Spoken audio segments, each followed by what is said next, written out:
Hey, what's up, everyone? Welcome to another episode of the Affiliate Marketing Unfiltered podcast. I'm joined by Kristian Libera again. It's a continuation of our three-part series regarding affiliate fraud. This is part two. Kristian, I don't know if you want to do another introduction. I guess for the viewers that have already seen it, you don't need to, but for the newer Yeah, viewers, just literally keep it in 30 seconds and we'll move on. yeah. So, Christian, I work for AdPolice, paid search affiliate monitoring solution.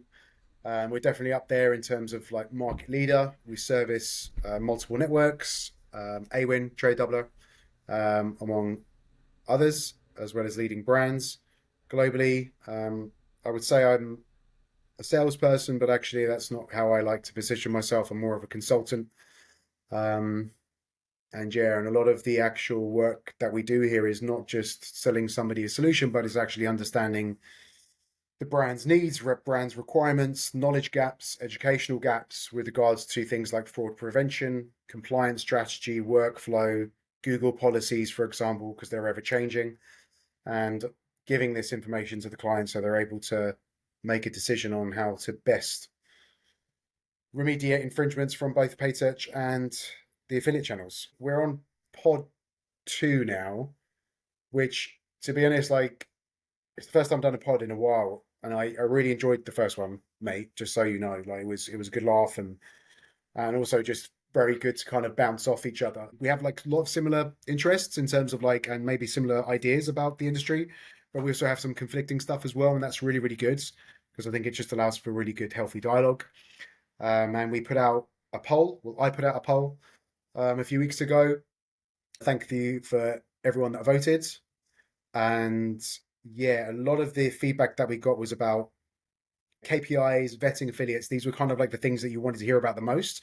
And I did do another poll, which Istvan didn't see because he was studying himself in the Netherlands over the last week. And I asked, what is the most important thing about vetting affiliates? And it was about transparency of those partners. So we'll be touching on those today and touching on a couple of the other points that we discussed within the last session, but B, within the poll. Everything from like network and T's and C's enforcements all the way through to KPIs and, as I said, vetting affiliates. So yeah, can't wait to discuss this for however long. Cool. Yeah. Thanks for the much longer than 30-second intro. That was great. So the first episode, we spoke more about whose responsibility it is, knowledge gaps. So why does this problem even exist? Or, I mean, why does it keep thriving? Let's put it that way. And then we decided to run the poll. We got feedback on what you guys want to hear most, which sounds, I guess, to Kristian and I, pretty basic, like simple. So since we encounter this every day and we have our ways of doing it, but it's not so self-explanatory to everyone. So we do appreciate the voting because it did give us a better picture of what the root of people's needs is. So in this case, we divided it into three things that we want to talk about. Affiliate vetting was one of the top three things. So that one was by far number one. Then number two was, let me just quickly peek, was KPIs for fraud prevention. I thought that was pretty cool actually, because I haven't really heard a lot of people ask about this stuff in the past. So this was pretty cool to hear. And then we'll quickly touch on network and term and conditions, so program term and condition enforcement. And actually, for this third part, we won't go into too much detail. I mean, I will speak from my perspective from managing affiliate programs for brands and working with many, many different affiliate networks. So I will say what I see. Kristian can also lean in and give his perspective from the things that he's doing with networks or with brands, since he's also on that side, just from a different perspective. And we have two very special guests that will be coming up on the next episode. One from a huge brand, a global brand, and another from one of the leading affiliate networks in the game. So we're going to have those parties helping us out on this topic, and they will be speaking more about their experiences. So not every brand, obviously. So mostly I manage brands program. It's never going to be the same way that it's managed by every other brand. So everybody has their own way of managing things. Affiliate networks tackle 1,000 different things. I don't get to see all of it either. So it's going to be great to get perspectives from their side on how they do things, especially looking at that it's a huge brand. So they have volume of affiliates. They have a lot of, how should I say this? They're too popular to actually not abuse, right? So that's basically an issue. That's what happens when you get very popular. People love to abuse you. So yeah, they're both experiencing and they're very deep in this field. So we're gonna get their opinions and their insights on how they handle those things as a network and as a brand. So that's just a quick summary into well, the three topics that we're gonna touch upon. Yeah. Do you want to go first? Do you have anything you'd like to add, or should I just talk more about from our perspective and then you can Yeah. I mean, there's weigh nothing in? really to add there. I mean, on what you've just said, and obviously, yeah, very excited to have like these contacts joining in the next session. I think this will be really valuable. I mean, it's great that we're doing it, but to have kind of inside knowledge just kind of gives a more of a holistic overview of everything from, from my side, which I'm on fraud prevention. You're also on the fraud prevention side, but you've got a different angle.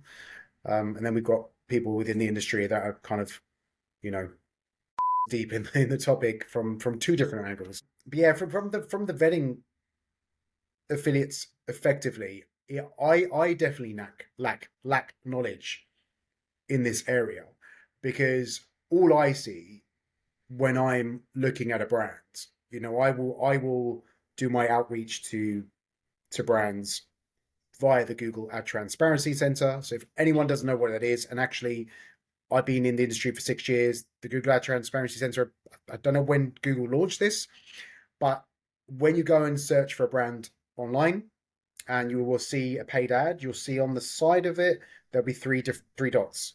You could click on that. That then shows you who the actual advertiser is. So when somebody actually opens an account in Google, they have to create a Google advertiser account. What this basically means is when you find a ad hijacker that is committing fraud and you open up the Google advertiser profile, you can actually click on there and it says see more ads. And what this does, it then shows you every single brand that ad hijacker is stealing from. And sometimes these can go on for pages and pages and pages. And when you hear about how much commission some of these are being paid every single month, I think we touched on this in the first one, you start to question why the hell am I doing the sales job and not actually stealing from brands. But I guess ethics come into play, which is also another part of the conversation here with regards to, T's and C's enforcement and also vetting affiliates. It also falls under that same bracket. But from what I see, I just look at the data. So I will look at the data and I will see, okay, this affiliate has been active on this brand, stealing through either brand bidding or ad hijacking, for example.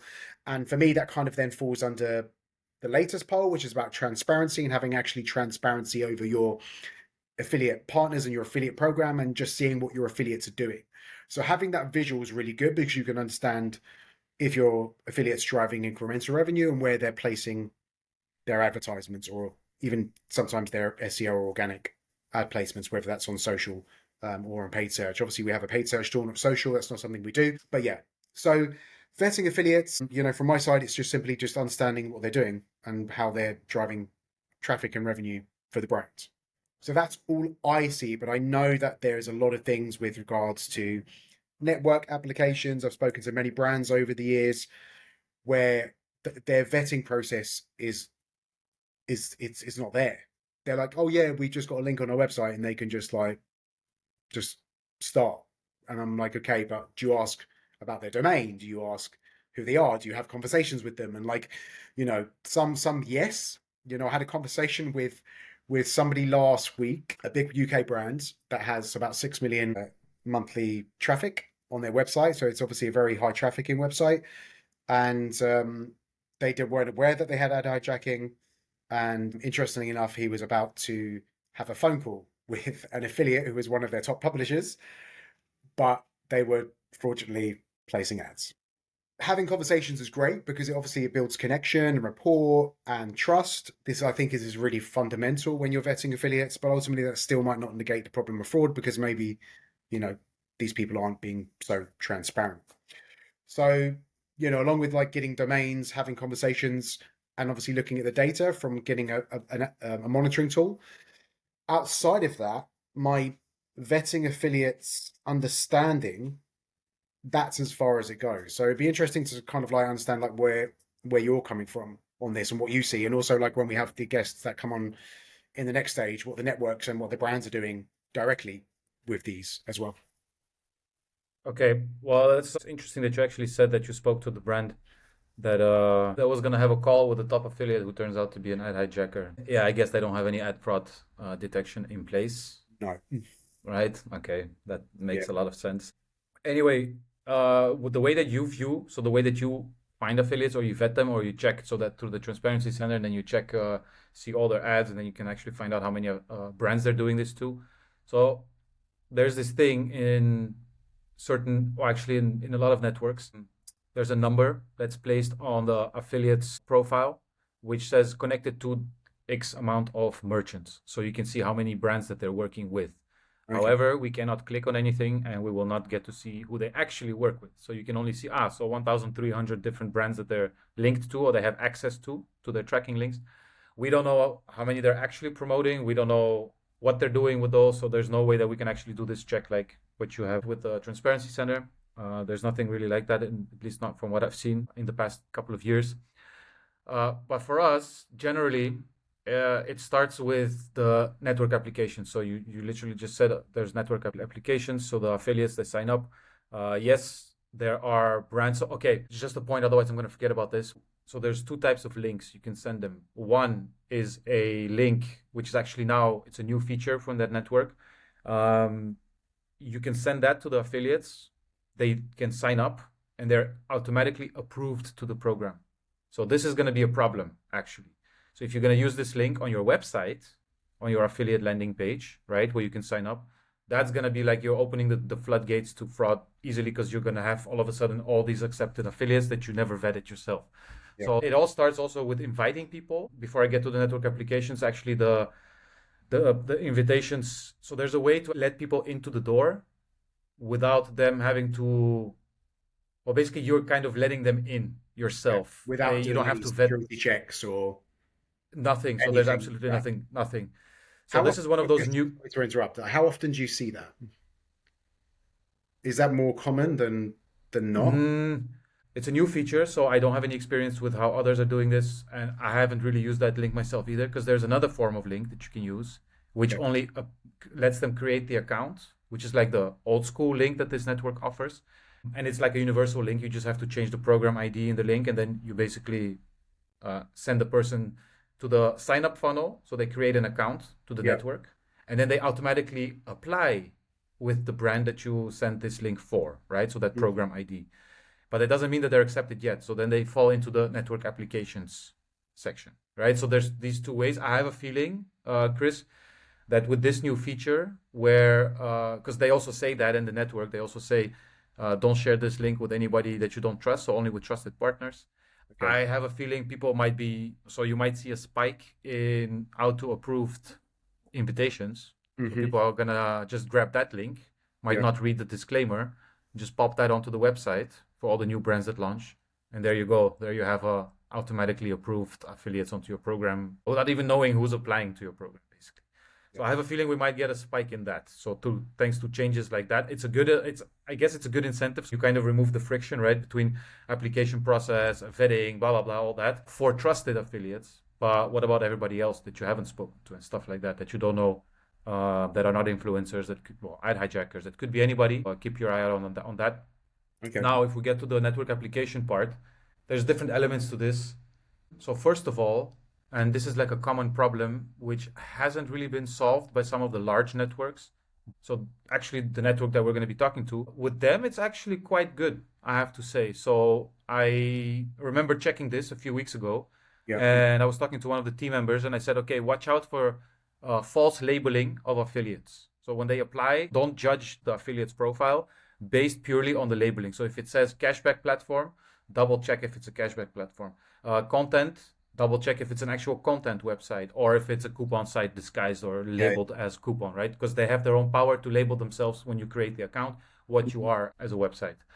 Always double check. That's just because the affiliates have the power to do it themselves. So I think we touched on this as well. There's like juniors in place, the turnover of people, right? You might get new people that aren't trained as well. So from a network's perspective, so you can't always rely on the quality assurance from a network's perspective, again, because of all these extra reasons. Especially they're also working with sub-networks as well. So then it's like another layer of lack of compliance with sub-networks and affiliates coming on the program through those. And then, so it'd be very interesting when we actually have the network on board next week to understand exactly the actual journey between sub-network to brand and like what happens with that. I don't really want to say the name right now. I've already mentioned their name on LinkedIn several times before, but there's a sub network. They literally tag themselves as influencer and content creator. And you go to the website and it says the network for influencers. And then you run into some redirects later. Turns out that they're just using coupon websites to drive most of the traffic and conversions.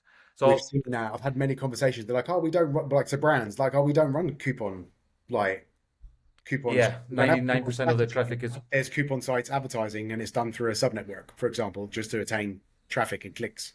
So you've got a customer searching for a brand, and they find like a discount that doesn't actually exist, and it's just clickbait to attain that person looking for a coupon to drive traffic to that site, so they can get paid on click or conversions, it's depending on what the offers. way I call it, man.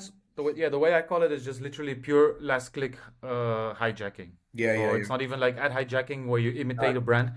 It's just literally last click cookie stealing, even in my opinion. So people can argue with me if they like. If they have a different opinion, please let's discuss. But I've never really had anybody counter this so far because it is. I mean, it's true. So they just basically last click steal. Try to. I mean, all these tactics. Same thing with coupon sites posting fake information, stuff like that.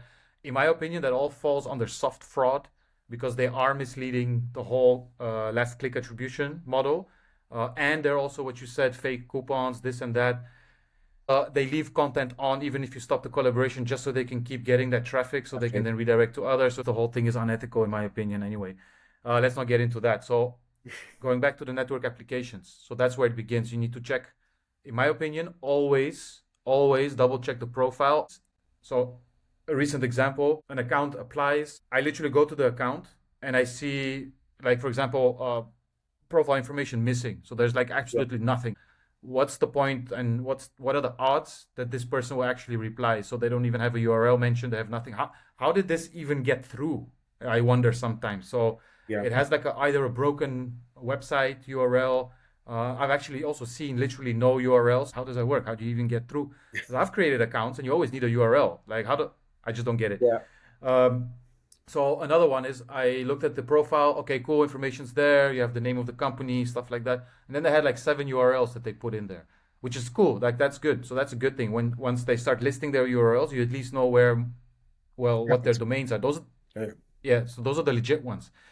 But then you have the problem, they're applying for a specific brand, right? So always keep in mind, so what am I actually trying to sell? And who is this affiliate? Who are their audiences? So What's imagine that you're like specialty? Yeah, yeah. exactly. Imagine you're a fashion brand and then like a insurance comparison website applies to you. Why would you ever approve them? That doesn't make any sense. Their traffic is for insurances. People don't go to that website to shop pants, right? Chances of converting will be very, very low. Yes, you might catch some people that might be looking for pants too while they're also trying to shop for an insurance. But Mhm. that's the whole point is it needs to be relevant, right? So you need the relevancy. Yeah, So you always manually check. You can also create AI. You can create agents. But then again, I've seen AI do such weird things. So he's doing something correct 5, 6 times. And then the seventh time it completely breaks and just does something on its own free will. see it And all. you basically, right? So I wouldn't really trust that yet. In any case, all those AI-based like approval processes, stuff like that, people can say what they want, but it's not clean Not enough. foolproof. We always need a It, human to interject in AI at the moment to get things correctly. Where correct, even if you're like using a simple thing like copying your email and putting into like ChatGPT or DeepSeek to kind of make it more professional, even then you have to double check. So if you're talking about like vetting, I was having a conversation with somebody yesterday. They've launched a new product. They're a competitor tool of ours, and they've launched a new product, and it's all to do with AI, and but also like the product doesn't really flow properly because it still needs human yeah, interaction. So when you're looking at things that are slightly more complex, then of course AI cannot do the job foolproof constantly, consistently all the time, which is why I think in every single area of affiliate marketing, you always need somebody to have hands-on care, whether that's like the 100%. brand, whether that's at the network, whether that's me or you helping the brand. Like you always need somebody there to make sure that things are going right and not going. So 100%. And then hopefully somebody that isn't just purely trying to get numbers up. but actually trying to think of the long term. So it all starts with the vetting, the manual aspect. I'm sorry to say everyone that's listening, but you have to manually vet. So I still do it. The team also always, I keep telling them, guys, if you're not sure, please, like, if there's a shrivel of uncertainty, just go manually vet them. So it starts by researching the website. Do they have a contact form, or do they have any type of contact? Can you reach out to them? Are they reachable? So that's And you for us a have a very conversation with this person and see them. Exactly. exactly, Yeah. exactly. So a lot of people might think it's not doable for a program when you have like a 10,000 affiliates, but it's more like, how did you get to the 10,000 affiliates? You're not gonna instantly launch a new program and then sign up 10,000 of them. No, you need to do this in a controlled fashion. You need to know what's going on in your stuff. You need And to you better, in my effectively and so forth. Yeah, well, it's to avoid a bunch of issues afterwards, right? So exactly like Nancy from HubSpot.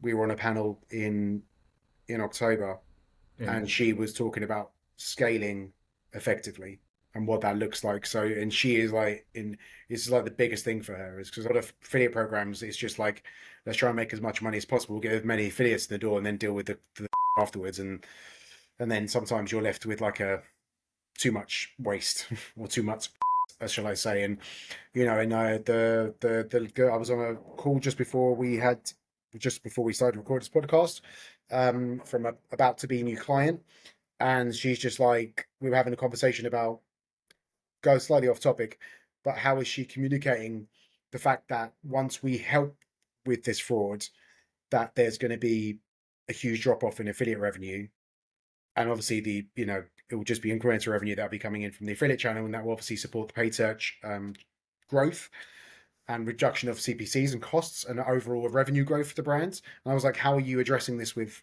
like the SLT, the leadership team? Like, and luckily for some brands out there, and it's not like this with everyone, is that they have a very easy way to create a dialogue between the leadership team to make sure that even if there is a dip in revenue, that they know why. So when we had this conversation the first time about, is it really that simple? It can be. But yeah. So I'm also in conversations with another brand that's been trialing our tool for some weeks. We had to have a call with the whole leadership team last week to explain to them why this is happening, why removing these affiliates are not going to be bad for the company. But you're still getting questions from like board members and leadership teams that are like, but are you sure this is not going to affect the bottom line? So communication is, and obviously vetting these affiliates and having a program that's sustainable is definitely the first thing you should be doing. Vetting affiliates and having conversations with people, getting to know people, and it's quite hard, I guess, when you're running massive affiliate programs. I was chatting to a girl who working at Fiverr in Vegas in February, and they've got like, I think 500,000 affiliates on their program, or something ridiculous.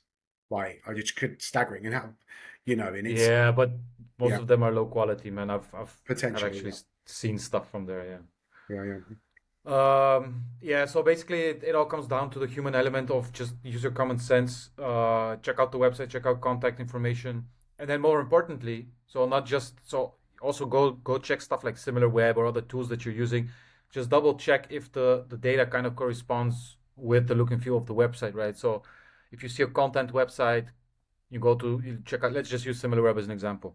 A lot of people use it, so you check, you have, okay, cool, traffic volume seems all right, page views per visit, seems decent, this looks like an all right website. And then you see bounce rate 92%.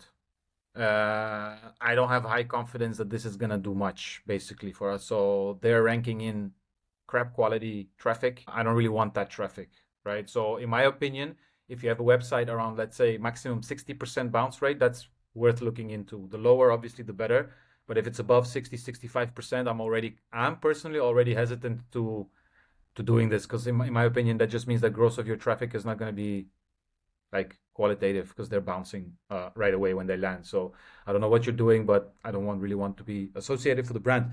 So you need to check, what does the website data analytics that you can find, does that kind of correspond with the quality of the website, how it looks like. So it's actually funny. There's an example. There's a website in the Netherlands. It's the website looks like it's still, so as if it's still living in 1996. but that guy's making tons of money with it because he's just delivering on the actual promise of what he's doing as a service. And that's fine. People don't care about how this website looks like. So that one is converting, but that guy's also reachable. You can actually talk to the owner of this website. You can actually get on the phone with him. You can actually see him on video. So you know who the guy is. You can literally find all his information eventually, Chamber of Commerce, stuff like that. You can find out who it is. You can see So from front to back. Yeah. exactly. So he's legit in that sense, even though he has a very, very, very bad looking website. Like you don't want to deal with it. To be honest, it's really, really crap. You should always, so regardless of how a website looks like, regardless of if you have contact information, if the URL is clean, like using HTTPS instead of HTTP, stuff like this, right? Yeah. Last updated content was not of 3 years ago, but of, let's say, max last month or something like this. So you need to see that they're active.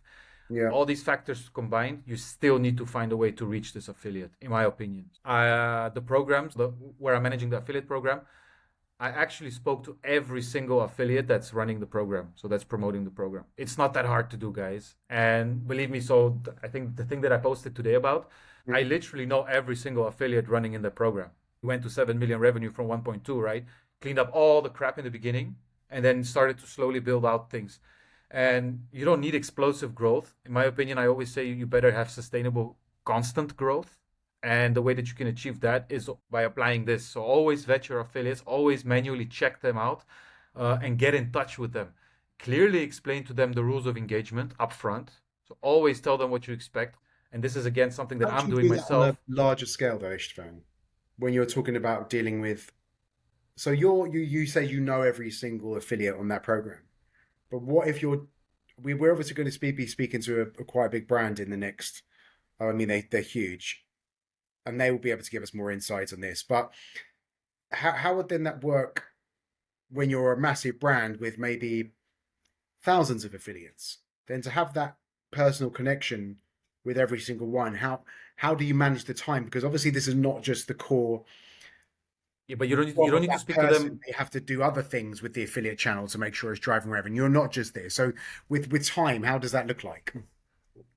So this brand that I'm managing is not that brand. So they're not that big. So they don't have thousands of affiliates. So we have, for example, I think off the top of my head, last time I checked, it was 78 or 83 active sales active affiliates. I don't need to speak to them every single month.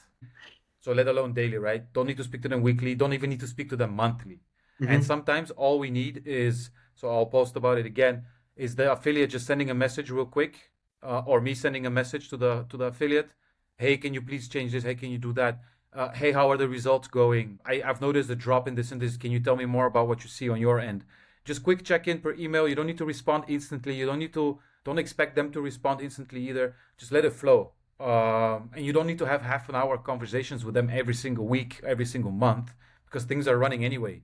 But in the beginning, you do want to create that bond and that relationship. So you actually have a feeling, okay, this is the person, they know the rules, they know, and this is a big thing of mine is tell them that we have anti-fraud tooling active. So we will find if something happens and we will have to kick them. So just be very strict and stuff like that, right? But be honest as well up front.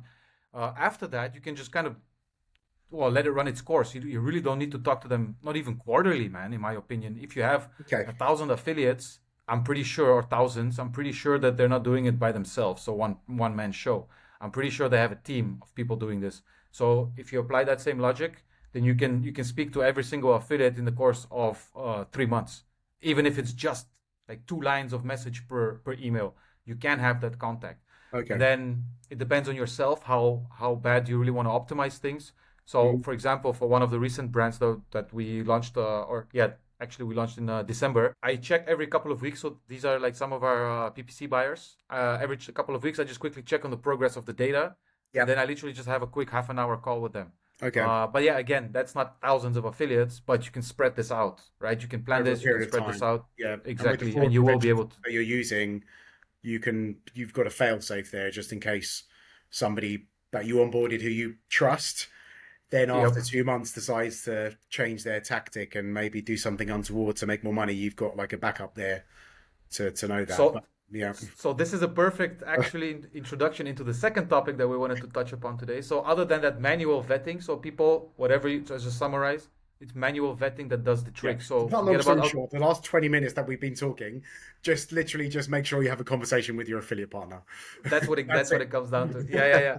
I really don't care what people say, and some people might not like it, and they're like, "No, you don't need to. You can do email." Yes, I've also started relationships per email, but very clear. We have the tools in place, and then eventually I actually do talk to those guys or girls. Yeah. You So want to we see do if end that up person talking. exists. Sorry? You want to see if that person exists. Yeah, Yeah, and they're real.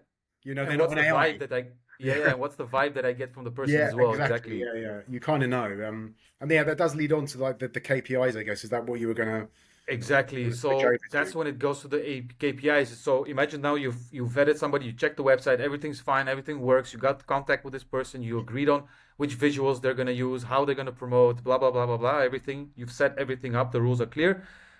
Now you can't let things go. So again, what you will see, and I'm sure you've seen this many times as well, is affiliate is not a set and forget channel, right? It's cliche stuff. Well, managing relationships isn't set and forget either by not by a long shot. So, well, I'm gonna come back to this point and say manual fraud monitoring is a well to take care of. It's terrible. It's Yeah, it's it's it's so horrendous. You complex. Yeah. you will never ever find out the same amount of fraud as you do with a tool. So people might underestimate the power of these tools and they might think, oh, it costs a couple €100 a month. Yes, but if you are actually losing thousands a month, then it already pays for itself. So there's no thinking needed here, right? So then you get the relationship, you get the affiliate on board, you let them run, and then like you said, all of a sudden he changes tactics, starts doing stuff. How are you going to catch all that instantly without the tools? Well, there are ways, but you have to do manual things again yourself. So you can set alerts depending on how advanced you want this to be. So you can literally create your own dashboard with alerts on certain data points that you collect. Practical example, imagine you have many conversions coming in from the same IP address, same device, same whatever. Same thing goes for unusual traffic spikes, unusual conversion rates. So somebody is sending 5 clicks and is already converting 3 times. That doesn't make any sense. So you need to find out what happened. If you log into the program and you see all of a sudden, oh, this affiliate generated 50K last week, but up until last week he was generating 5K a week, then you should start asking yourself questions. Okay, what happened here? So you need to start reaching out again. You need to start deep diving, and then you get into this conversation of, okay, so I've noticed that this and this. Can you please show me exactly what you did? And then you can start getting these Yeah. bullshit answers and saying, hey, yeah, I did this, I did that. Here's a fake screenshot, and then you basically move on, right? Because you believe that. But Yeah. if you have tools like AdPolice or any other one for that matter, basically you have counters. The KPIs, I think the vetting one is really good, having that conversation. But for me, the KPIs for fraud prevention and understanding what those KPIs are to assess fraud prevention, I don't think any are really good to actually assess fraud prevention. And I'll give you a reason why. Because one of the things you were mentioning was like, oh yeah, unusual traffic spikes and sales and all this kind of stuff. And yeah, one big brand that we were chatting to last year, they we done an analysis of them, and they had one Google advertiser account. So it's one advertiser account that's created, was attached to about 53 different sub partner IDs. So what this basically means is within our dashboard, you could see 53 different affiliate IDs. So this brand thought it was 53 different people driving revenue, but actually it was just one person who created one Google advertiser account, opened up over 50 accounts within the subnetwork. So it looks like it's 53 different partners. So actually the KPIs in this instance, there's no way you'll be able to understand that if this person was driving a lot of revenue. The reason being is because all of that revenue was split between 53 different affiliate partners, what you thought were 53 different partners. So each affiliate partner is only driving like a really small amount of revenue. So actually you couldn't actually see on the bigger scale that actually it was actually one person that was actually. But Chris, hold up. Oh, So that's actually a very good point. But did that sub network go up in revenue and as an affiliate for that brand? So that sub network started generating. It went from 1,000 to 2 or 3,000 revenue. I'm guessing it would have, and it must have done obviously, but So that's an unusual traffic or that's revenue an unusual spike traffic or spike. But sometimes when you're dealing with maybe analytics of a main network and not diving too deep into your analytics of sub networks, because I don't know how it works, right? I don't have a But this visual is why you of need. what an affiliate network dashboard looks like. I've never used one. I'm totally illiterate in this subject, so I, Dude, it's literally the same as a regular network, but they just don't have that entrance to the brand as their main tracking source, right? So yeah, they yeah, go through. So it's literally the same thing, man. It's almost the same. There's like thousands of affiliate networks nowadays, yeah, but the ones that we know, right, the big ones, they sign the brands because they're like the main tracking the platform where main everything partner. happens. Yeah, they're the actual E- partner that they've signed the contract Exactly. with. Yeah, Exactly. They're not going to sign five more contracts with smaller little ones because they're like, yeah, but we have this big one. But this kind of things is again going back to the manual process. So just like the vetting, when you actually have to do the dirty work and go through and actually contact and make agreements and get it all on paper so you can actually follow it up later. You also have to follow up. That's the whole point. Same thing with the KPIs. You actually have to spot them. You have to actually notice if something happens in your program. Even if one guy doubles his revenue from one point to another, it should be a reason for you to ask, "Hey, I've seen you've doubled your revenue. What happened?" yeah, Like you should care, even if it's just from 1,000 to 2,000 revenue, right? If it's going from mhm, 10K to like 100K, that should be 1,000 red flags that you should be asking, man, because there could be many reasons why this is happening. Doesn't mean it's fraud right away, but it should be at least reason for you to start asking questions. And about subnetworks, I personally also told the team never ever approve any subnetwork if you cannot get access to their platform.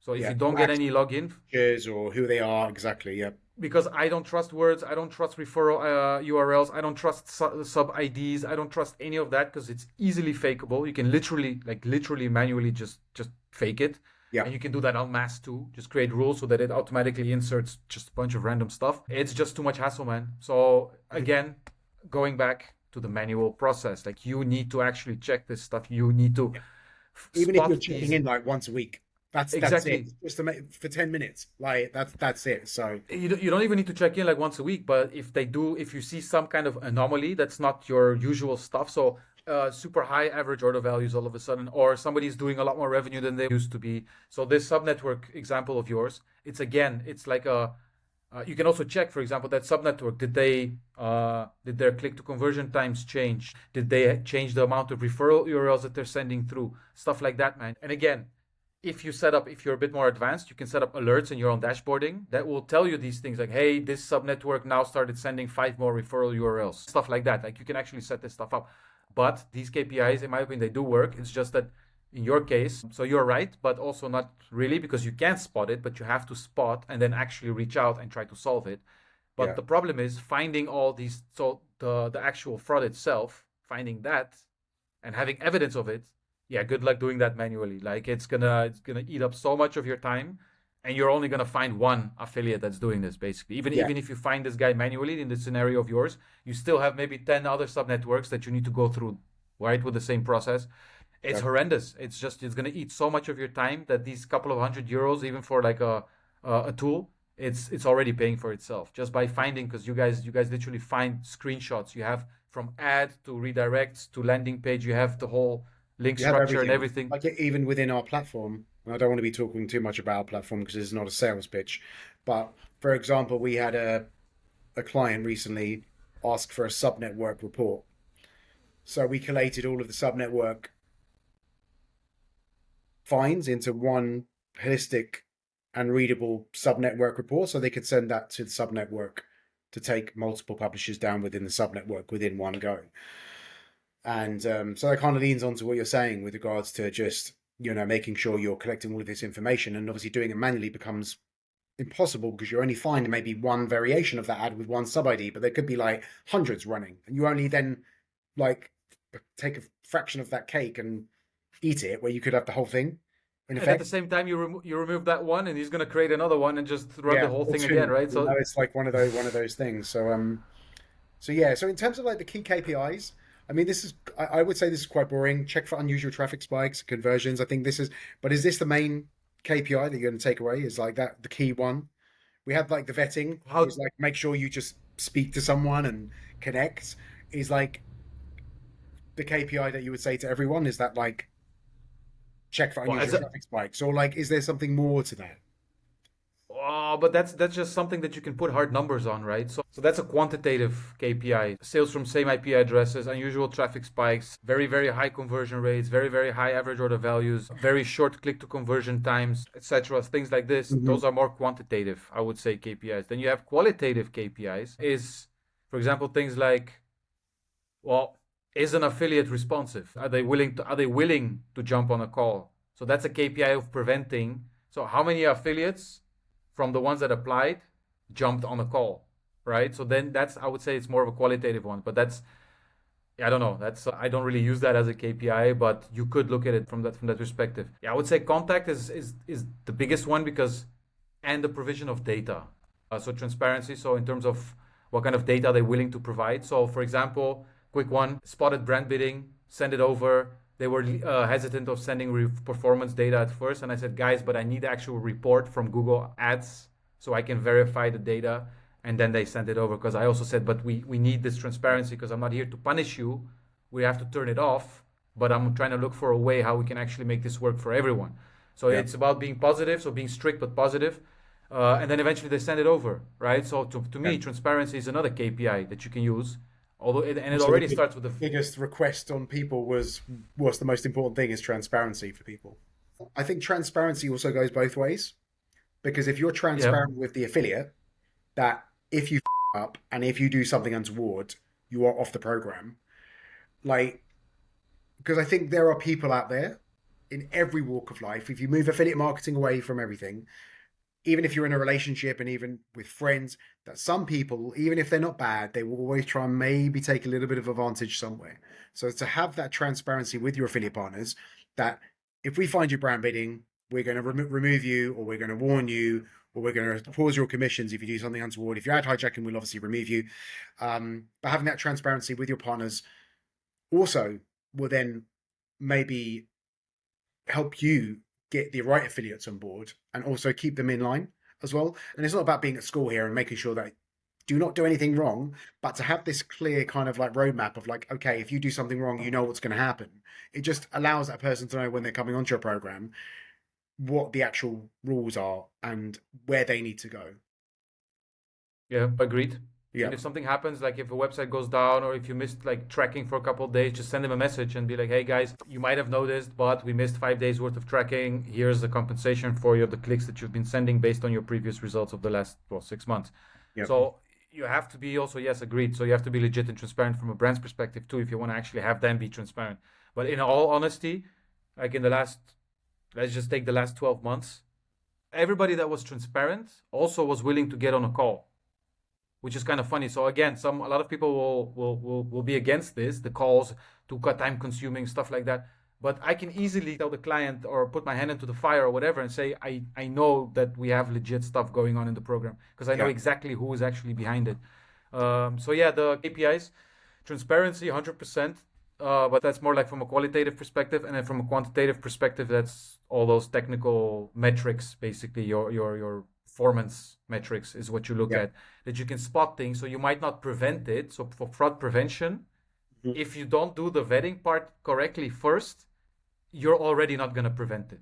So it's going to happen at some point. It's just a matter of when, Yeah. right? But you Don't can start reduce slowly. Gaps are going to appear as you go on, and the gaps are going to get wider and wider and wider. And more of 100%. these bad actors are going to then just fall into these gaps and fulfill your program with just, yeah, 100%. revenue. 100%. So, 100%. And then basically the last part of the poll was the network and so network enforcement or the terms and condition enforcement. You could look at it from two perspectives. So network is obviously from the network's yeah, perspective. How do they enforce things? Terms and conditions is more like the brand's work, right? So how much do you yeah, actually follow up on the yeah, terms and conditions that you set out? Funny thing is when we do audits, so there are brands that say, yeah, we don't want brand bidding. We don't like it if somebody brands bids on us. You go into the program and it's allowed. And then they wonder why our affiliates are brand bidding.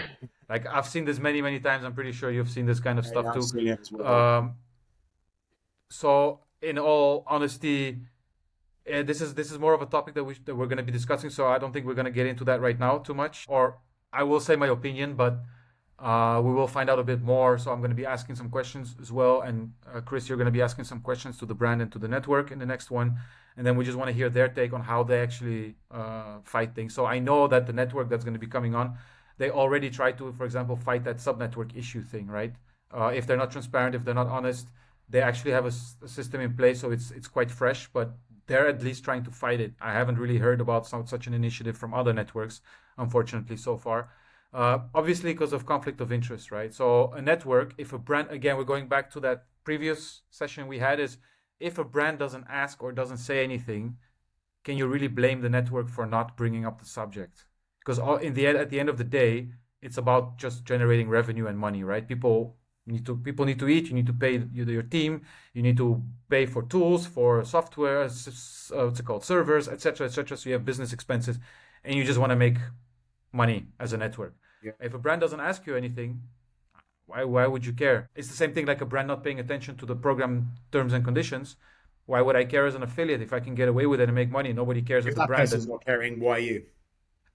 So It falls you could down from top to bottom, 100%. exactly. If you're in a company and you're working for somewhere where there's no duty of care from senior leadership team to the staff, then you're only going to have staff that don't care about their job. If the seniors are above are not giving enough support, for example, and so forth. Yeah. So, yeah, totally in agreement. It's always from bottom down in terms of like how the ethos and how that energy and how people are actually acting. It all starts from the brand, I guess. Would you say then?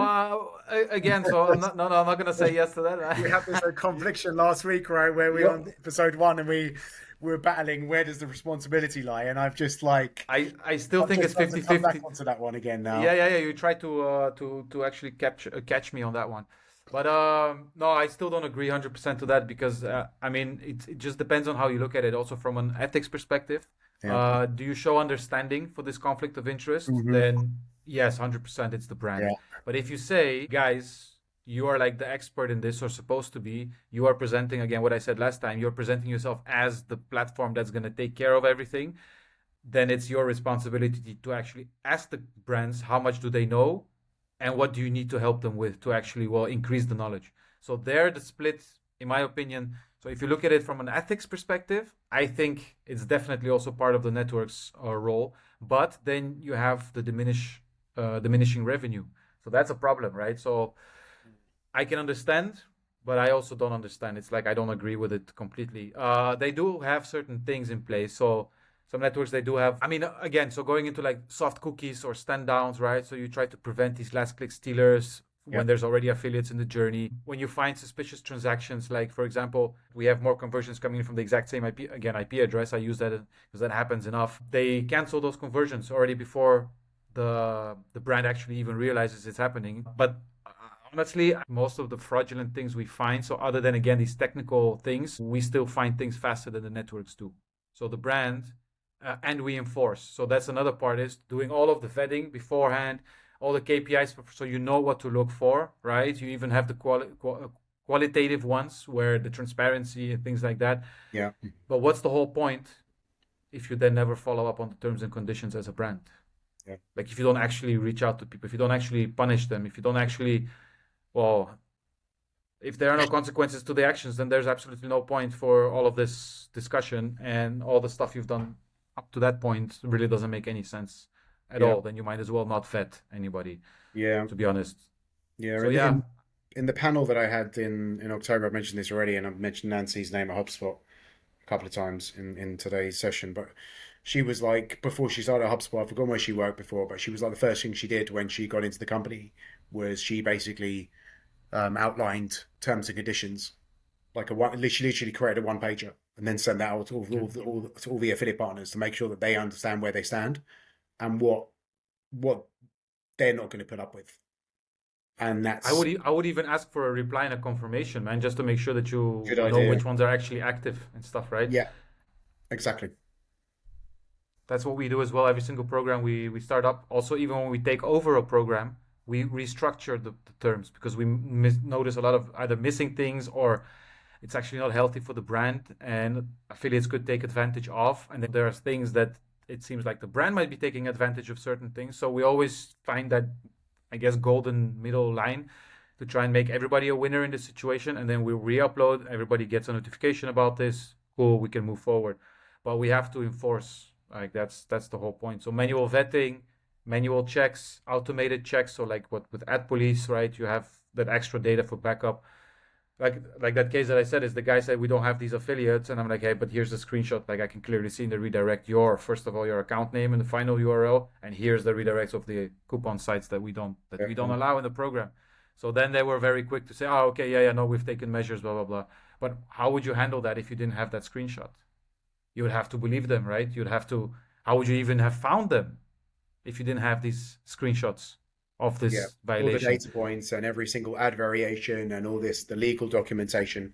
And I think we Exactly. touched on this like in the first one. One of the networks contacted us a couple of years ago because actually one publisher who was refused, I think near close to maybe it was a couple of hundred thousands commission they tried to withhold from one publisher because they found out they were obviously fraudulently stealing commissions through ad hijacking.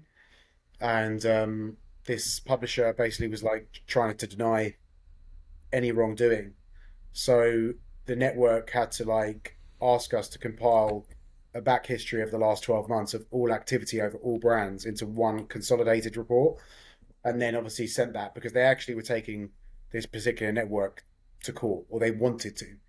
And without having that legally secure documentation, it can become very problematic because without that, you're then just you're pissing in the wind. Basically, you're like saying, "Oh, you're doing something wrong." And I had a conversation with brands over the last years, and I'm not going to be.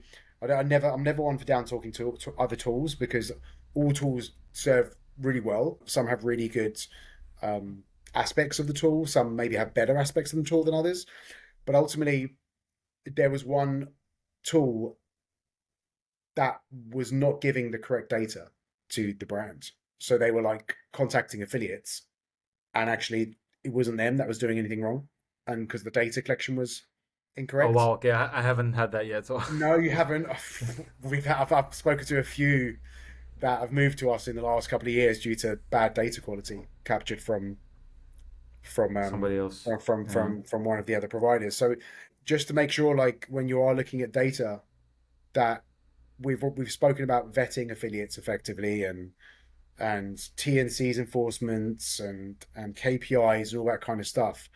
But if you do have data on these affiliates, make sure that you thoroughly check it, make sure that it's correct, understand it. I know that a lot of affiliate managers out there, when they look at data, sometimes can get a bit lost in it. And I understand why, because there's a lot to take in, especially if you've got like a sub network and they've got, thousands of ads with different sub network publisher IDs, and it can become like a minefield.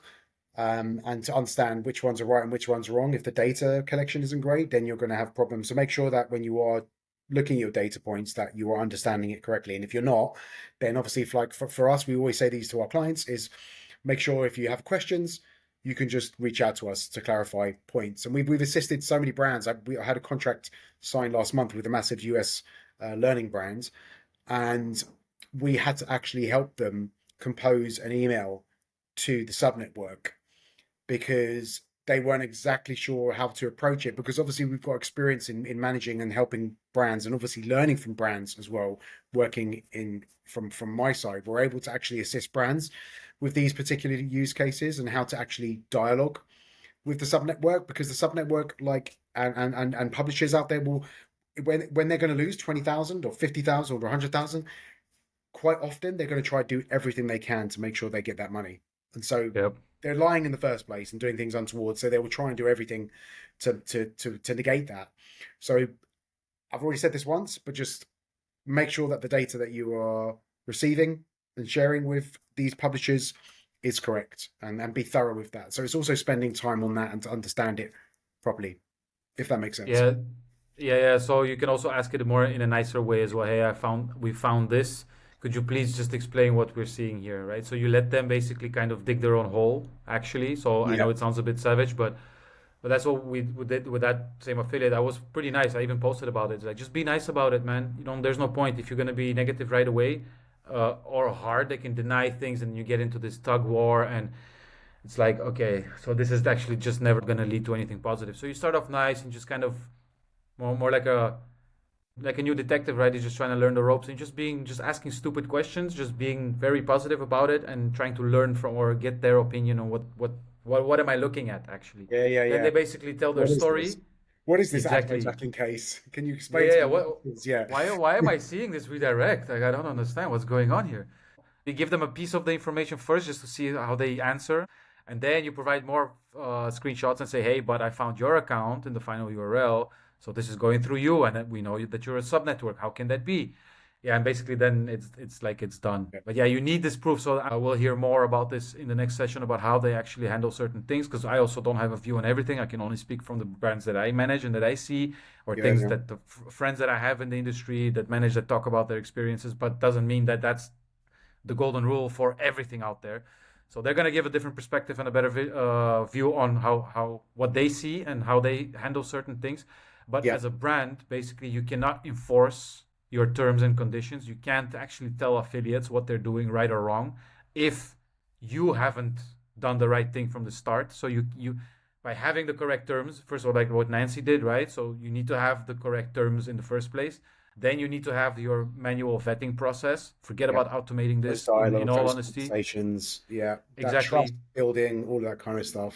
Exactly. And then other than the automated fraud toolings like yourselves, You need to, you also have those manual checks that you can yeah. actually find in your performance data and stuff like that, and just pure common sense. But you can't actually fully enforce all of that if you don't have evidence. So that's to me where it comes down to. And again, that's why we're having also these talks, and why, well, we're chatting actually in general, is because I believe in these tools. Like you can never ever fully stop this.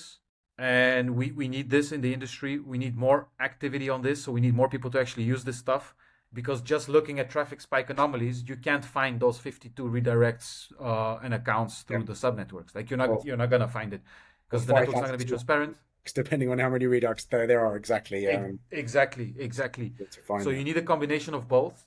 And then, in my opinion, you have like a very, very solid, again, not fraud prevention, because you can never ever fully 100% prevent it. Even with the best of things, it can happen that they break a rule somewhere or whatever. Like Yeah. that case where a junior joins the team, gets set on the account, and then they let a certain keyword in, right? They just do something. Anyway, things can happen, but without the evidence or without the additional layer of things like ad police, you just can't fully enforce certain things where you actually call people out on things that they're doing wrong. So, in my opinion, manual vetting, performance-based metrics that you can look at that indicate something is not completely clean here, transparency of the affiliates. So can somebody verify this data too? Can I verify it? Can I find them? Can I contact? Can I whatever? And then the automated scraping that you guys do, for example, that all combined, you're going to have a very, very minimalistic fraud chance in your program, I believe. So it's going to Totally. be very minimal.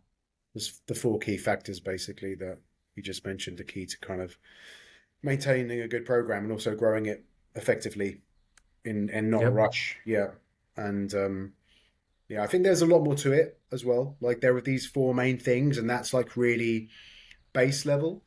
But I also think the dialogue between like, affiliate managers, paid search, head of marketing, like the leadership teams within the business as well, to understand exactly like how these mechanisms work will Yep. probably then allow affiliate managers to do their job properly. Because if they just forecast a revenue and the goal is, okay, we need the affiliate channel to hit 2 million by the end of the year, you know, and maybe it's not 100% achievable, growing a secure, safe program, that then maybe this affiliate manager will be inclined to just try and onboard as many affiliates as possible. And that's going to be even harder to manage. So it's also about like, yeah, using that mindset within a company. So there's a very holistic approach to actually using affiliate marketing correctly, because it is useful. Affiliate marketing is really great if it's used properly.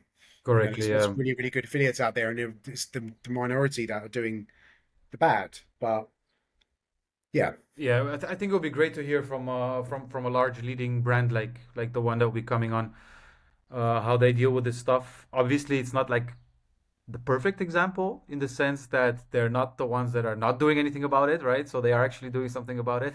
So it, I think we should maybe with get somebody that's not doing anything about it in the next time. ex- Like this would be really interesting, right? Like get somebody's exactly, like, but they're not going to agree to jumping on this no, this I don't think so. conversation. I don't So think so. so that's kind of a shame that that's the case. But obviously, a brand that is taking it serious of this caliber, it will give people a different perspective as well. Okay, but it's doable, so it's manageable. And how do they do that, right? And then from the network's perspective, it's good that we also have a leading network that has been trying to make efforts like this. So I remember you told me you didn't go into the details because you can't share everything, but you did say the size basically of the collaboration that you guys have because you're taking this like to a next level. You're not just doing some scraping. You're actually trying to solve a bigger problem like on a larger scale, right? So this is also a great example of a network that is taking this very serious. So yeah, Yeah. And they do like the network that we've got coming on in the next session. I mean, they've just got a very good team behind it, and yeah, actually like they've got people in charge that actually really manage this topic. And and that's the key. And ultimately, once they learn about things that they're not 100% aware of, it allows them to maybe change their compliance strategy, for example, which is why it's so useful to have these calls with people that are working in various areas of the industry, whether that's the brand, whether that's an agency. So it's good to have all of these like ideas because these ideas can then build a much better approach to actually creating a conversation about it, but also creating change. yep, agreed. Okay, I think that was a You said we perfect weren't going end. to go over an hour. How are we doing? Yeah, so Chris, it's impossible, man. I think we should just prepare for For the worst. That's what I did say at for the beginning. yeah, yeah, But no, this looks like a new standard, but no, I think that was a pretty good closer, to be honest. Don't have much to add to that for now. no. So I can't wait to do the next episode with the brand and with the network as well. So yeah, thanks, Chris. I will see you on the next one, and looking Pleasure. forward to chatting with those two extra big boys involved. Ciao, guys.